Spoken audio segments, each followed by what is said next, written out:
एखादं कपल जसंच पॅरेंट बनतं, जसंच त्यांना मूल होतं, तसं त्यांच्यासाठी ती एक जगातली सर्वात गुड न्यूज असते, सर्वात सुंदर, सर्वात मस्त. ह्याच्याहून चांगली न्यूज कुठली असूच शकत नाही.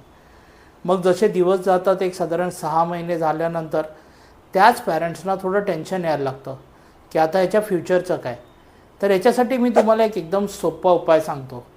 6 मंथ्स किंवा 8 मंथ्सच्या नंतर रेस्पॉन्सिबिलिटीज फार कमी असतात एका बेबीला घेऊन ॲज कम्पेअर टू 5 किंवा 6 वर्षानंतर. सो हा जो काळ आहे, जेव्हा तो 6 to 8 मंथ्सचा जातो किंवा ती 6 to 8 मंथ्सची असते किंवा असतो, टू द टाईम पिरियड जेव्हापर्यंत ते 5-6 वर्षाचे असतात, या काळामध्ये जर तुम्ही एखादी चिल्ड्रन्स प्लॅन घेतला, नाहीतर तुम्ही म्युच्युअल फंड डेफिनेटली घेऊ शकता. लहानपणीचे जे 5-6 वर्ष आहेत, जेव्हा कंपॅरेटिव्हली एक्सपेन्सेस कमी असतात, तेव्हा मोठी इन्व्हेस्टमेंट केली. अधिक माहितीसाठी दिलेल्या नंबरवर कॉल करा.